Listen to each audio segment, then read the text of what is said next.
A mensagem dessa noite encontra-se em Romanos, capítulo 7, o capítulo todo. Então, abram, por favor, suas Bíblias e vamos ler a palavra de Deus.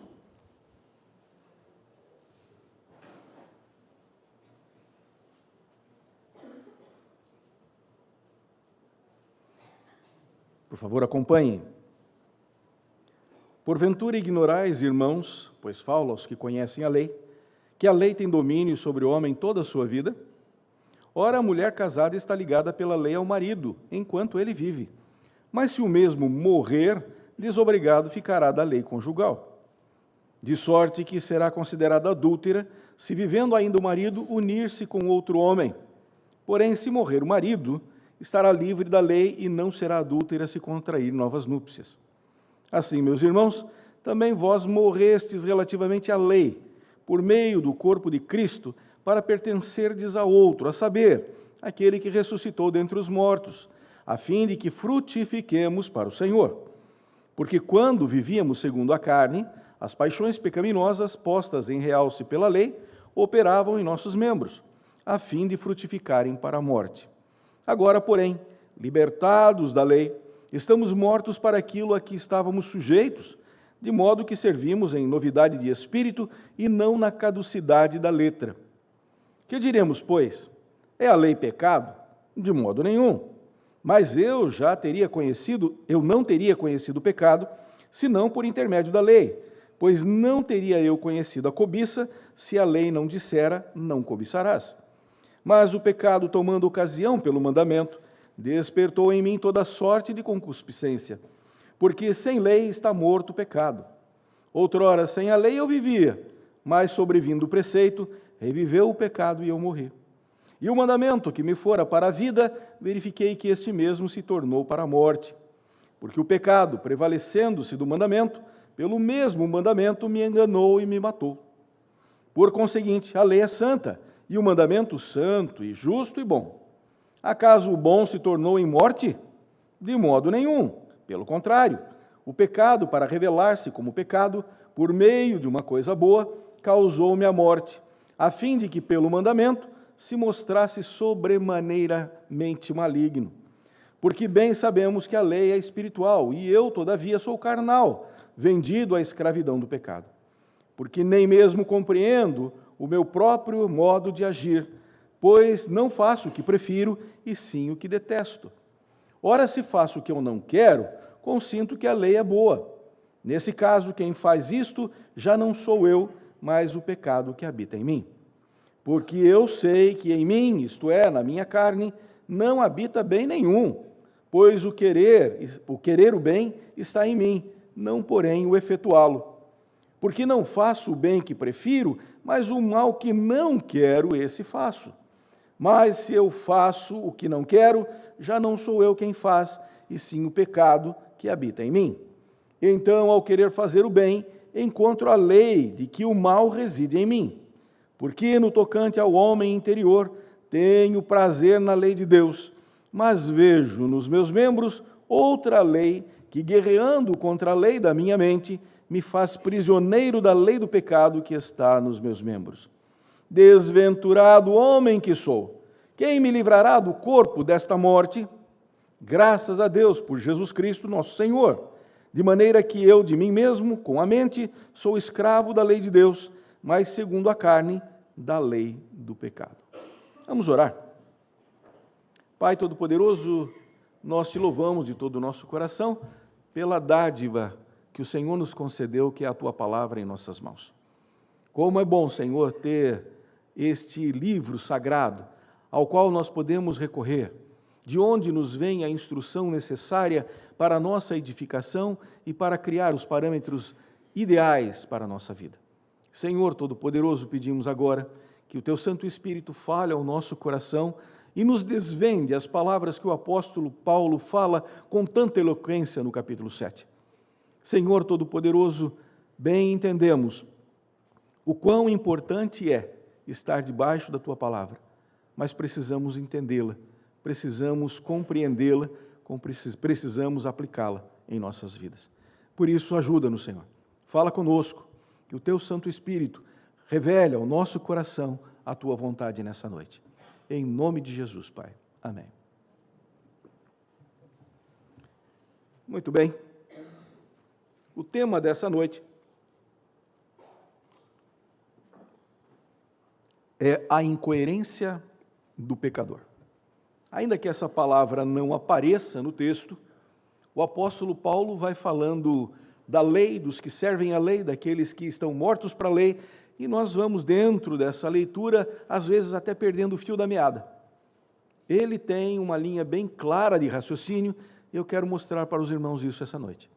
Então, no domingo passado, se vocês lembram, o apóstolo Paulo vinha falando sobre a questão da humanidade, que vive a falácia de uma liberdade que de fato não existe. Ainda que os homens se achem livres, ainda que eles se achem totalmente sem amarras, eles são presos pelo pecado, estão escravizados ao pecado. Todas as pessoas sobre a face da terra. Paulo coloca todos debaixo de uma mesma régua, dizendo que todos pecaram e destituídos estão da glória de Deus. Então é nessa caminhada que o apóstolo Paulo agora vai falando dessa lei e de como ficar verdadeiramente livres. Nós vimos isso também na mensagem passada, que nós saímos da escravidão do pecado para nos tornarmos servos de Cristo, escravos de Cristo. Servos que têm liberdade para adorar ao seu Senhor, servir ao seu Senhor. E o Paulo, então, aqui agora, vai falar disso. Do primeiro verso até o verso de número 6, ele vai fazer uma analogia ao casamento. Ele vai tentar mostrar aqueles irmãos, aquelas pessoas de Roma, a questão da lei, da aplicabilidade da lei e também da durabilidade da lei. A lei impera enquanto nós estamos vivos. Enquanto há vida nesse corpo mortal, nós estamos sujeitos ao pecado. Estamos sujeitos a essa questão da servidão ao pecado. Não há como escapar disso. E aí é onde ele coloca, do verso 1 até o 6, a questão da mulher casada. Ele faz aqui uma analogia, ele mostra isso e diz, olha, vocês sabem muito bem que uma vez casados, isso vai até a morte. Então é por isso que nos casamentos nós dizemos, né, até que a morte nos separe. Até lá, estamos debaixo da lei. O apóstolo Paulo resgata essa ideia, que é conhecida de todos, que eles tinham esse entendimento dentro da igreja cristã, e diz, olha, é exatamente assim que a lei age. A lei deve existir até a nossa morte. Não vamos escapar dessa lei, mas essa lei também, ela tem alguns princípios que precisam ser observados. É disso que ele vai tratar. Então, explicado aí os versos 1 até o 6, entendemos que o homem está debaixo dessa lei. Não só da lei matrimonial, de toda a lei de Deus. Da lei do pecado, daquele pecado que leva à morte, que gera a morte. O salário do pecado é a morte, mas o dom gratuito é a vida eterna em Cristo Jesus. Então, Paulo vai dizer, é assim que funciona, até o verso de número 6.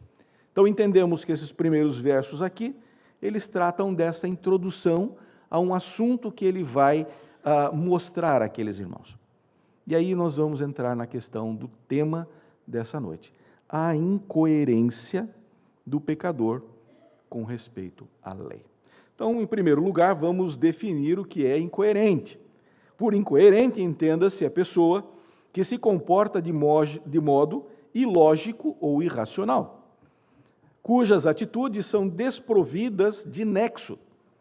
Fica estabelecido que existe um procedimento padrão considerado como correto, mas que a pessoa insiste em burlar, ainda que afirmando estar sob essa premissa de ordenação. Então, essa é a parte da incoerência. Sabe, faz, mas não faz aquilo que deveria fazer. Então, que coerência há nisso? É como aquelas ordens de mãe. Mãe tem umas incoerências assim bem claras, né? A criança não quer comer, o que ela diz? Ela está chorando, chora, não quer comer. O que a mãe diz? Fecha a boca e come. Se vai fechar a boca, como é que vai comer? É esse tipo de incoerência que o apóstolo Paulo vai tratar aqui. Do pecador que se acha livre e não é. Diz para todo mundo, eu sou livre, eu posso ir para onde quiser, mas não é. Isso é incoerência do pecador. Então, o primeiro ponto é com respeito à lei, essa incoerência. Paulo afirma que a lei é quem estabelece o padrão de certo e errado.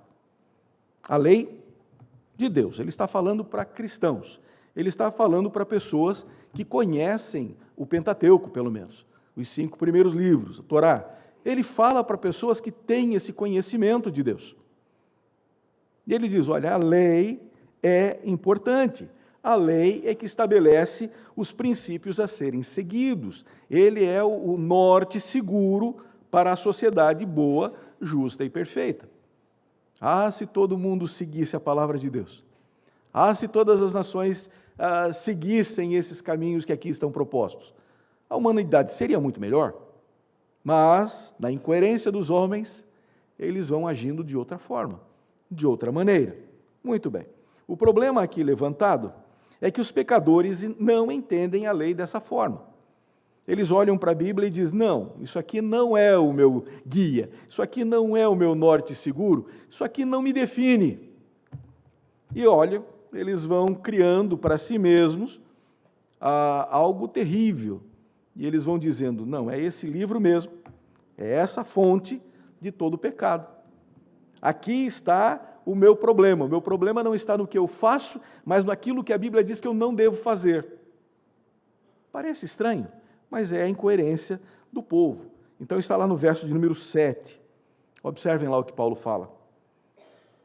Ainda seguindo dentro do processo maêutico, de perguntas e respostas. Ele pergunta, que diremos, pois? É a lei pecado? E ele mesmo responde de forma enfática, de modo nenhum. A lei não é pecado. Mas eu não teria conhecido o pecado, senão por intermédio da lei. O apóstolo Paulo vai dizer assim, as pessoas estão afirmando que a lei é pecado porque ela estabeleceu o que é pecado. Então, porque eu não consigo fazer aquilo que a lei diz que eu devo fazer, então eu estou errado. Mas só que eles não acreditam que estão errados porque eles acreditam que a lei não é correta. É essa incoerência que a humanidade faz, e que infelizmente muitos cristãos também fazem. Nos nossos dias nós encontramos pessoas que não gostam do Antigo Testamento. Não, lá só tem mandamentos, lá só tem coisas próprias para o povo judeu. Meus irmãos, é Bíblia, é palavra de Deus. Antigo e Novo Testamento, os dois se completam.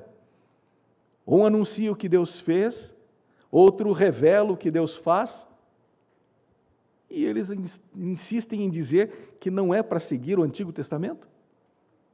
Não quero dizer leis cerimoniais ou coisas parecidas, mas aquilo que é correto. Vamos pensar no Decálogo, nos 10 mandamentos. Jesus veio invalidar a lei, não foi? É isso que diz a palavra? Estamos no tempo da graça, não temos mais que cumprir a lei.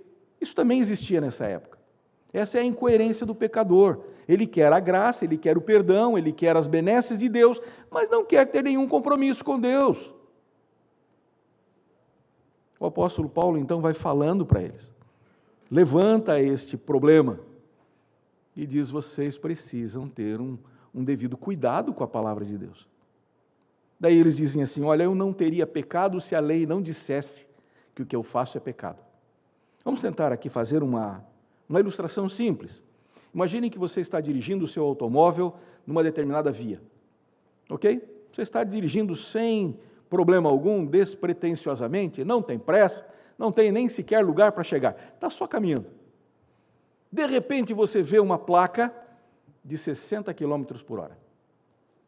Imediatamente você fica imaginando, numa via desta, bem pavimentada, bem iluminada, 60 km por hora? Não, está errado. Não, quem fez a lei errou, porque obviamente dá para ir a 80.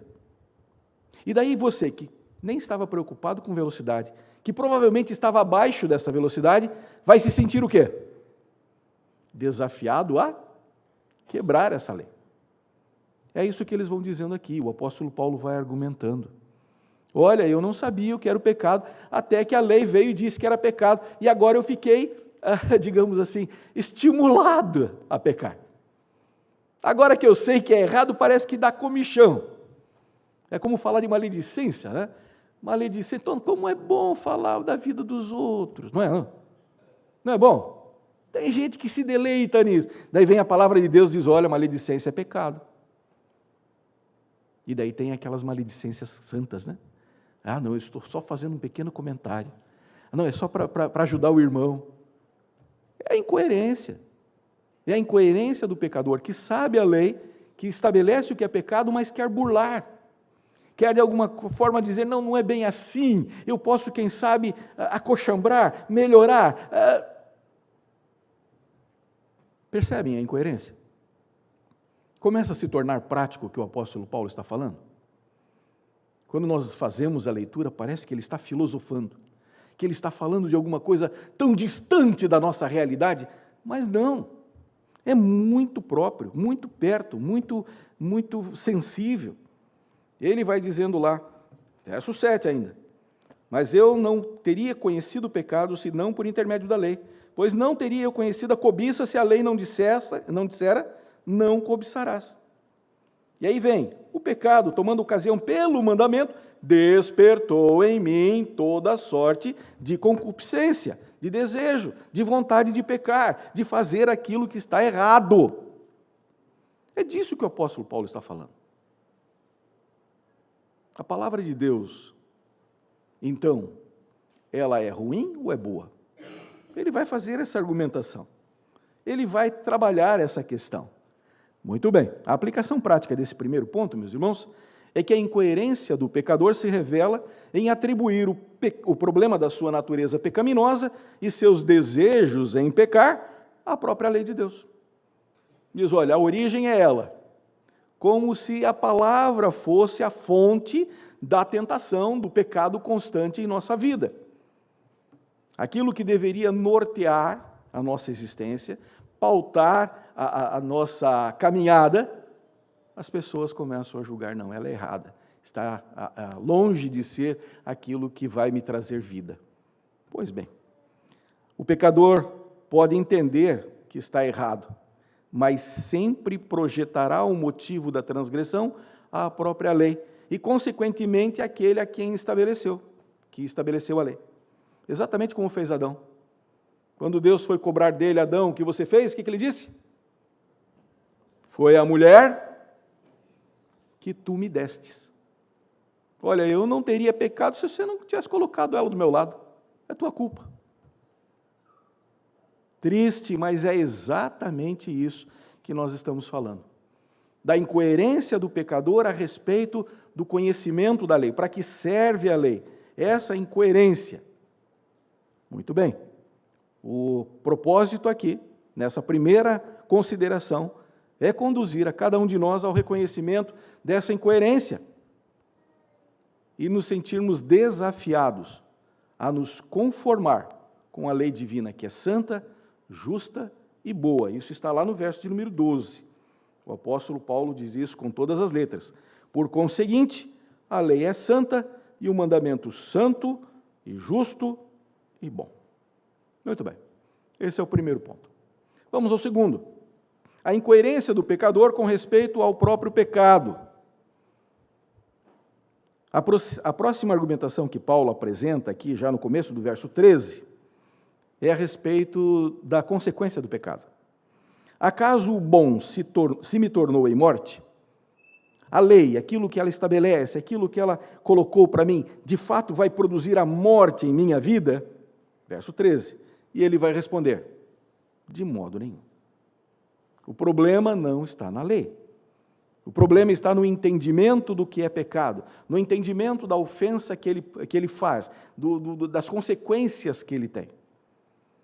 Pode parecer que algo santo, justo e bom venha a se tornar mortífero para algumas pessoas. E dizendo, não, é a lei que me condena. Não, eu não sou, o que eu faço não é o problema é a lei com a qual eu sou julgado. Ela é severa demais, ela não tem misericórdia. Muito bem. A resposta lógica do apóstolo Paulo é que a lei não se torna em morte para nós. Isso é de forma nenhuma a verdade. E Paulo apresenta de forma lógica qual é o propósito do pecado. Observem lá, a intenção de se manifestar pela morte. Vejam o verso 13 ainda, a segunda parte.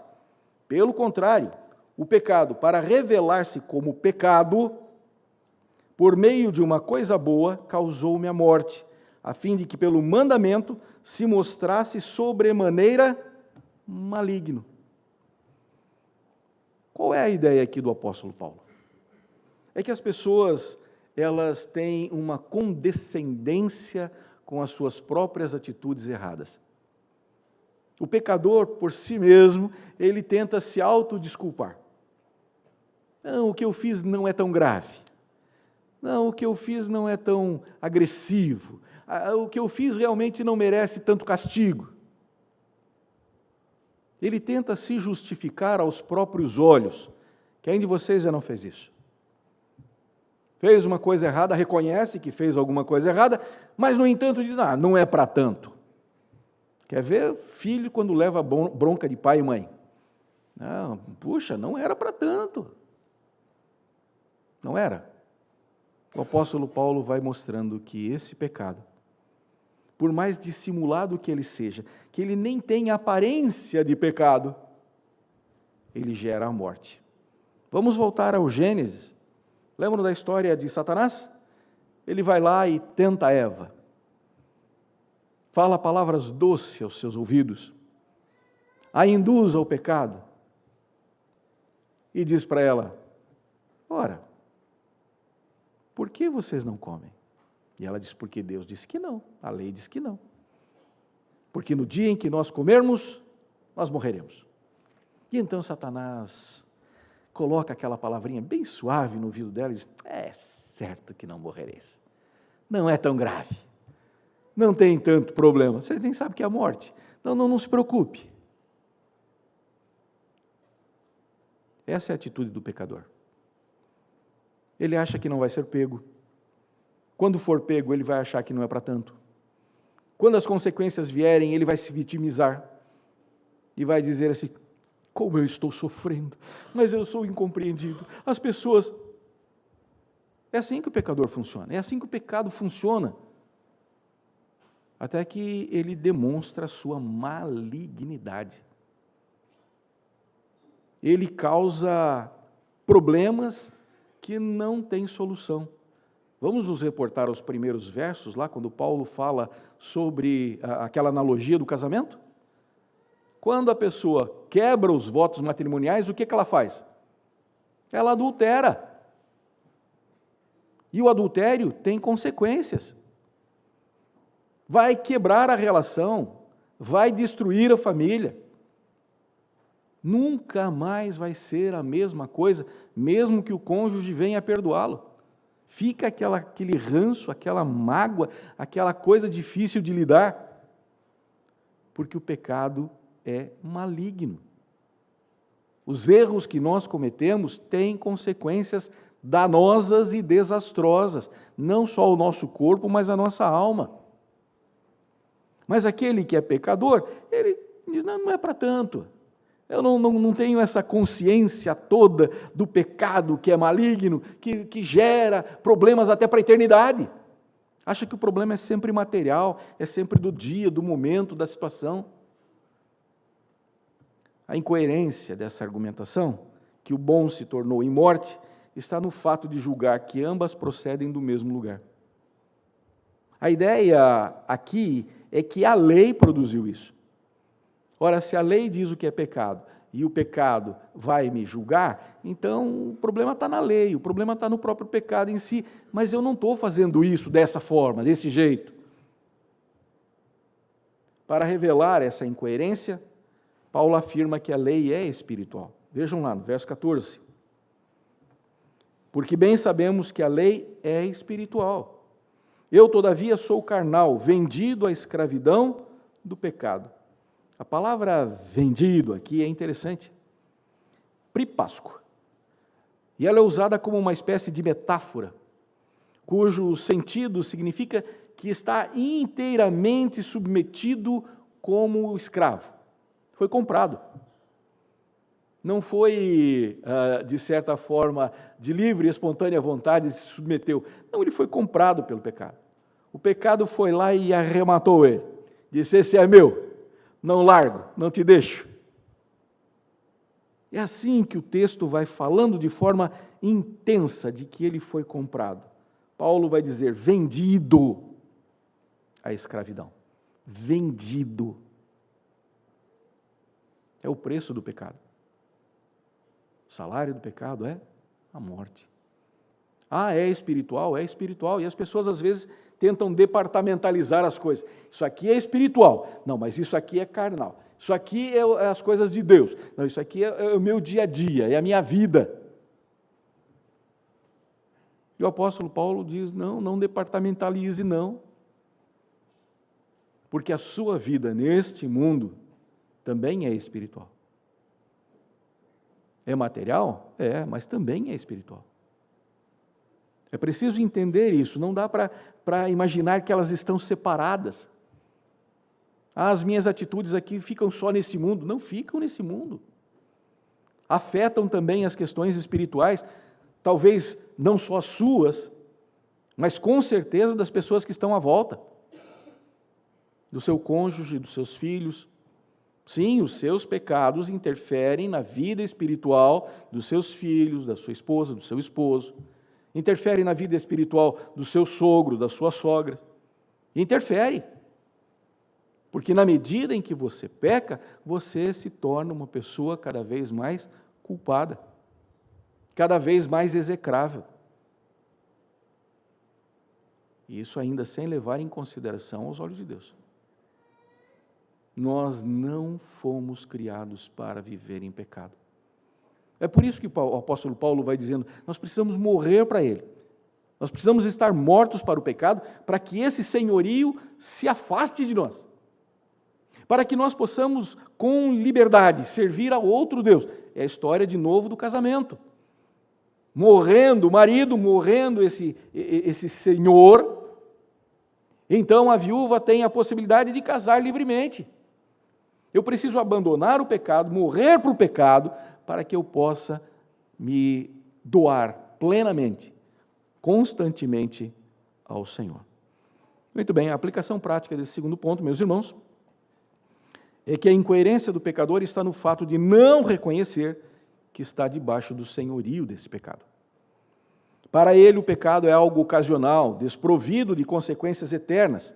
E por mais que os seus efeitos sejam danosos, a vida segue seu curso e tudo se acomoda sem que isso seja algo necessariamente espiritual.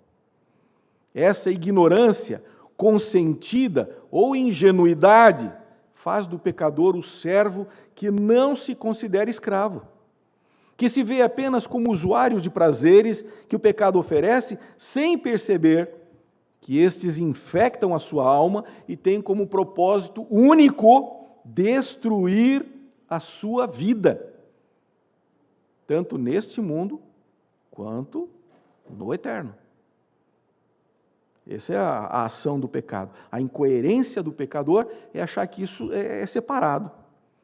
Em outras palavras, o pecador é a vítima perfeita para o sacrifício, que vai alegre e velozmente para ser imolado e destinado ao fogo eterno. Essa é a incoerência. É isso que faz essa incoerência. A incoerência a respeito do pecado. Muito bem.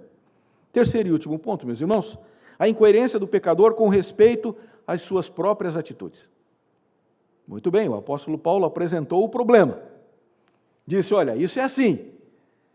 E de forma prática, o que acontece conosco? Nós, que já morremos para o pecado, mas que lutamos, que há dentro de nós essa luta espiritual constante, diária. Como é que nós nos vemos? E o apóstolo Paulo vai dizendo, eu sou incoerente muitas vezes. Eu sou incoerente porque às vezes eu sei e não faço, ou desprezo esse conhecimento. Vamos ver isso? Olhem lá no verso 15. Olha como ele se apresenta àqueles irmãos. Porque nem mesmo compreendo o meu próprio modo de agir, pois não faço o que prefiro e sim o que detesto. Não faço o que prefiro, mas sim o que detesto. É essa natureza pecaminosa que induz a fazer aquilo que é impróprio, que é contrário àquilo que a lei prescreve. A incoerência aqui não é fruto de ignorância ou ingenuidade, mas de falta de compreensão a respeito de si mesmo e das suas atitudes. De forma prática, quem já não ficou irado e falou o que não devia? Já passaram por isso? Aquele momento de raiva, você abre a sua boca e vai fazendo, né? Vai causando, vai produzindo destruição. Palavras malditas. Literalmente, malditas. No lugar errado, do jeito errado, da forma errada, com o sentimento errado. E daí você pensa assim: por que eu fiz isso? Não havia motivo. Não era para tanto. Meu propósito sempre foi acertar. E como eu fui errar dessa maneira? Vocês não passam por isso? Eu passo. O apóstolo Paulo passava. Existem momentos que eu não entendo por que faço algumas coisas, ou porque eu digo algumas coisas. E isso me torna alguém execrável? Não. Me torna apenas humano e pecador. Eu preciso reconhecer que tem horas que eu sou incoerente. E quando há essa incoerência, eu preciso confessá-la diante de Deus. Eu preciso pedir perdão diante de Deus. Eu preciso tentar me reconciliar com o meu irmão, com a minha irmã, com o meu cônjuge, com meus filhos, sei lá com quem, com a pessoa que eu magoei. E dizer: desculpe a minha incoerência. Não deveria ter agido assim, foi errado. Mas como é difícil pedir desculpas. É muito mais fácil dizer: não, eu errei, mas a culpa é... e projetar. Não, eu fiquei irado, falei na minha ira, mas a culpa é de quem me deixou irado. E daí a gente fica pensando naquele texto: irai-vos, mas não pequeis. Então o problema não estava necessariamente na ira, mas daquilo que resultou dela. Eu podia ter ficado soltando fumacinha pelos ouvidos, mas eu podia ter ficado quieto. Se eu tivesse ficado quieto, eu não tinha pecado. Não tinha machucado. Dominar essa língua, esse pequeno órgão que tem dentro da boca, como é difícil. Não é só Tiago que fala isso. Ela causa um estrago grande, põe em risco uma floresta inteira. A língua é terrível. Somos incoerentes muitas vezes. E Paulo vai dizendo: eu não entendo, não compreendo o meu modo próprio de agir. Verso 16. Ora, se faço o que eu não quero, consinto que a lei é boa. Olha a argumentação da lógica dele. Se eu erro, se eu peco, de fato eu estou dizendo e anunciando que a lei estava certa. Que aquele preceito que Deus estabeleceu para a minha vida era correto. Eu não me mantive lá. O problema não está na lei, está em mim, que sou pecador. Nesse caso, verso 17, quem faz isso já não sou eu, mas o pecado que habita em mim. Então, dentro de nós, tem duas naturezas sim. Uma natureza adâmica, a natureza decaída, inclinada para o mal. E há dentro de nós a natureza de Cristo, aquela que nos faz pender, vamos dizer assim, para as coisas espirituais. E nós estamos o tempo todo nessa luta constante entre o certo e o errado, o bem e o mal, em fazer aquilo que a lei determina ou aquilo que o nosso coração quer. O nosso coração é incoerente. Muito bem, o apóstolo Paulo vai falando disso, vai tratando disso. Nessa luta interior, ali vai falar dos versos 18 até o verso 23, o apóstolo Paulo retrata essa luta interior, porque eu sei que em mim, isso é na minha carne, não habita meio nenhum, pois o querer o bem está em mim, mas não porém o efetuá-lo. Ou seja, eu até quero, eu até penso, eu até tento, mas no final das contas, eu me rendo. Porque não faço o bem que prefiro, mas o mal que não quero, esse faço. Ou seja, não há dolo. Não há intenção de errar, mas existe o erro. Não posso desculpar a mim mesmo dizendo a intenção foi boa. Diz um adágio popular que de boa intenção o inferno está cheio. Ah, como está cheio. E aqui retrata bem esse adágio popular. O nosso problema não são as boas intenções, é não errar. Muito bem. Ele vai falando ainda mais. Ora, se eu faço o que não quero, já não sou eu quem faz, e sim o pecado que habita em mim. Ele está se repetindo no verso 17. Então, ao querer fazer o bem, encontro em mim a lei de que o mal reside em mim. O apóstolo Paulo vai dizendo, a lei está certa. A lei está correta. Eu sou pecador. Não tenho como me isentar dele, não tenho como me libertar dele. Ele está entranhado dentro de mim. E aí o que ele diz no verso 23, mas vejo nos meus membros outra lei que, guerreando contra a lei da minha mente, me faz prisioneiro da lei do pecado que está nos meus membros. Esse é o retrato meu e seu, de uma luta espiritual constante, que acontece todo dia, que está presente em nossas relações. E então, entre erros e acertos, nós vivemos e existimos.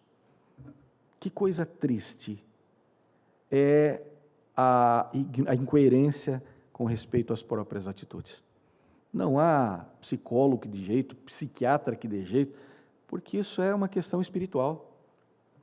É uma questão que só Deus pode tratar no nosso coração. Quando erramos, pedimos perdão. E quando acertamos, louvamos a Deus. Então, tudo depende do Senhor. Tudo é do Senhor. E aí nós temos o último verso. Os dois últimos versos. Paulo vai, então, fazendo essa constatação e diz, desventurado homem que sou. Quem me livrará do corpo dessa morte? Quem vai me libertar desse jugo definitivamente? E então vem o último verso, que diz assim, graças a Deus, por Jesus Cristo, nosso Senhor. De maneira que eu de mim mesmo, com a mente, sou escravo da lei de Deus, mas segundo a carne, da lei do pecado. Graças a Deus, porque Ele cuida de mim, que Ele está zelando pela minha vida e me ajudando nesse caminhada. Essa é a palavra, vamos colocar assim, de consolo para a minha vida e sua vida. A aplicação prática desse texto é que se a resposta não está no pecador, está certamente naquele que instituiu a lei e derrama a superabundante graça sobre o pecador. Nós falamos sobre a superabundante graça. Ainda que essas duas naturezas, a de Adão e a de Cristo, coexistam dentro de nós, militem dentro de nós, temos a possibilidade sim de buscar o auxílio do alto, para que o pecado tenha cada vez menos influência em nossos pensamentos e atitudes. Quanto mais buscarmos ao Senhor, menor será a ação do pecado em nossa vida. Esse é o pulo do gato. Somos pecadores? Somos. Somos inclinados ao mal? Somos.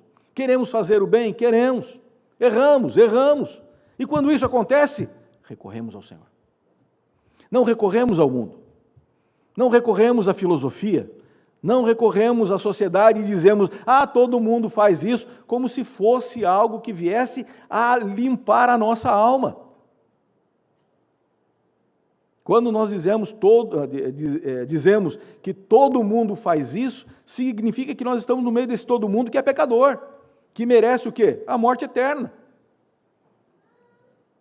Nós devemos buscar ao Senhor.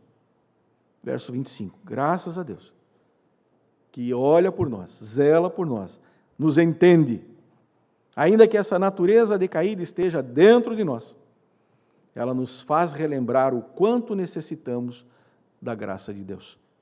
Nosso desafio nessa noite, meus irmãos, é intensificar ainda mais essa busca pelas coisas do alto e confiar na graça divina para que possamos viver de forma digna e agradável ao Senhor. Que Deus possa falar ao nosso coração e o Espírito nos desafiar a buscá-lo o tempo todo. Que Deus tenha misericórdia de nós.